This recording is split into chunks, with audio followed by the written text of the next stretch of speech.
One of the joys of being in Beijing over the Spring Festival holiday, aka Chinese New Year, is the fact that for 1 week of the year the streets are deserted and you can almost guarantee to get a seat on the subway network at any time of the day.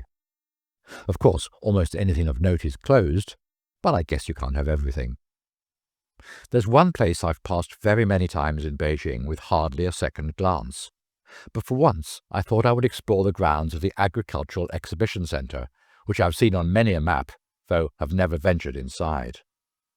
An added bonus is that the Agricultural Exhibition Centre station is on subway line 10, which is the same line I live on, all of 5 stations away. So braving the outside cold, I set off in exploration mode. It also happens to lie just a proverbial stone's throw away from one of my favourite Chinglish signs. Beijing of Hospital Force Police Armed People's Chinese, it reads, and I smile every time I pass it.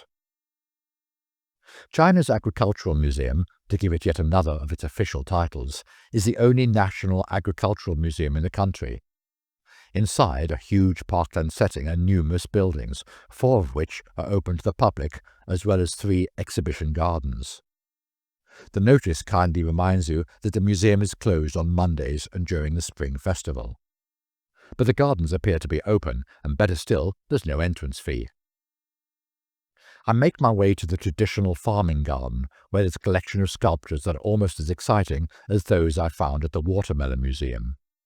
Each has a title carved into a stone in the ground. One is called Shelling. But another one, featuring a couple of canteen ladies and a kid, has me totally flummoxed. It's called Second Weeding. I make a mental note to swat up on my agricultural processes. Meanwhile, yet another one, called Spreading Manure, makes a little more sense, and the guy seems resigned to his work. You can imagine him coming home to the wife of an evening, putting his feet up in front of the fire and saying, "I've had a shit day at work, honey." Another of the exhibition gardens is entitled Modern Farming Garden, and here we are treated to artists' renditions of a water conservancy project. Well, that's what it says, and hybrid rice, among other assorted sculptures. But believe it or not, things get even more exciting. Patience, the best is yet to come. Inside the grounds there are 3 lakes, all popular with the birds at this time of year due to there being fountains in each one, keeping a section from freezing over. It's actually quite picturesque and a pleasant way to while away the hours, walking around each one for a morning constitutional. There's even a lovely 8 right-angled bridge, reminiscent of Shanghai's Zhuchuchao, though obviously much smaller. This being a park devoted to agriculture, it's no surprise to come across a sculpture of a cow, though what the writing on its back says, or of its significance, I have no idea. I move on and peer through the dirty windows of number 3 building, a huge monstrosity which appears to be totally empty. Perhaps there are grand plans to make it into another museum, or perhaps they built it thinking they were bound to be able to find a use for it one day in the future, who knows. All around me it is silent, save for the coughing of the birds in the trees. Everything is padlocked tightly closed, the way the Chinese love to padlock anything that is remotely out of service. But what's this? I enter the traditional farming experience zone, where 3 buildings are guarded by a pair of gargantuan sculptures, for want of a better word, and I swear I see movement inside one of them. I think back to the sign at the entrance to the park. Closed on Monday and the Spring Festival. Perhaps they mistranslated and should have written "or" rather than "and." This building has a sign outside saying Chinese Traditional Farming Tools Exhibition, and inside there are 2 girls in the reception area, looking bored out of their skulls, chatting away aimlessly. I decide on a nothing ventured, nothing gained philosophy, and walk in as if I own the place, nodding "ni hao" to them as I do so. One smiles at me, the other looks straight through me, but neither makes any move to stop this Lao Wai from going any further. But once inside, I can't imagine why anyone would want to stay for more than about 3 minutes anyway. There's a collection of old wooden tools that, in fairness, have been meticulously dusted, and a few still-life tableaus of workers tilling the fields. Exciting or what? My 3 minutes over, I saunter back past the girls once more and head for the next building, enticingly called Painted Pottery. It too is open, and as I heave open the large door, one of the girls from before trots in after me and stands unobtrusively behind me as I inspect the display cabinets. All the explanations are in Chinese only, save for one or two titles in English, so I'm not sure how old these artifacts really are. Some are quite striking, however. One, for instance, is called Bird Offset Mouth Kettle, which I think sums it up to a T. This exhibition hall takes up at least 8 minutes of my time, and I feel almost guilty keeping the poor lass from gossiping with her erstwhile companion.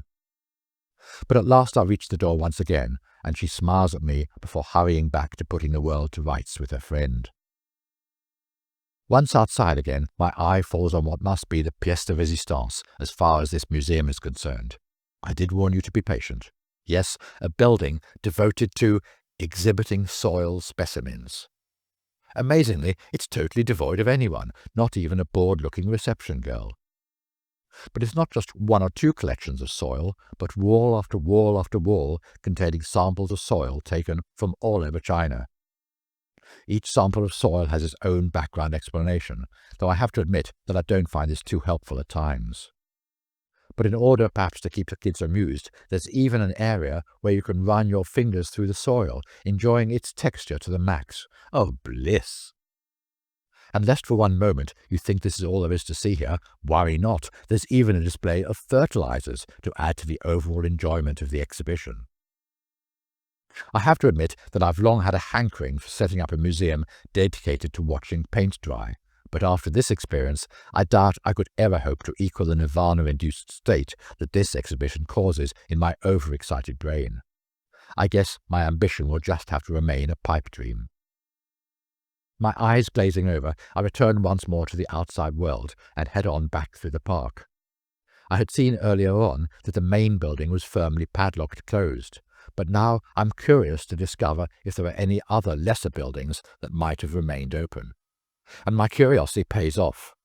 Number 2 building, called Chinese Agricultural Civilization Exhibition Hall, looks closed, but on pushing against the door, it gives way, and once again I find myself to be the only one inside this labyrinthine collection. Here, an escapee from Madame Tussauds appears to have been given a free hand to depict whatever it is that Chinese labourers of old got up to in the fields. 3 gentlemen, for instance, are digging into real earth, borrowed from the soil exhibition perhaps, while another team is ploughing the land, looked over by a farm manager who is dressed up for the occasion, no doubt. Meanwhile, another guy is admiring a perfectly formed pear growing on a type of pear tree I've never come across before. But it's not just waxwork displays on show here. There's also a fulsome collection of ploughs, as well as hoes, sickles, and scythes. There's even a model of a dragon bone water lift with pedals for bringing water up from the river to the fields. And here's a model of a rice polishing device using water power, which appears to have been designed for bashing the living daylights out of anything placed in cups under each hammer. So that's how it's done. I round the corner and come to where a taxidermist appears to have been doing overtime. A collection of piggies for your delight?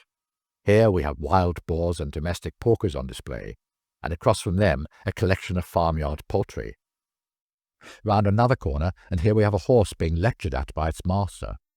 But to my eye there appears to be something wrong with the horse, with its right foreleg making it look for all the world like a pantomime horse about to do a song and dance routine. And then before I know it, I'm out through a side door and into the cold air once more.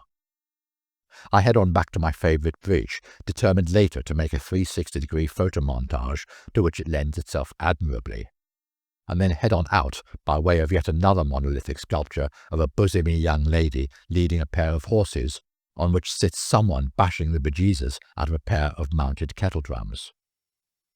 Whoever said Beijing has nothing to offer the careworn, been-there, seen-it-all resident during spring festival holiday?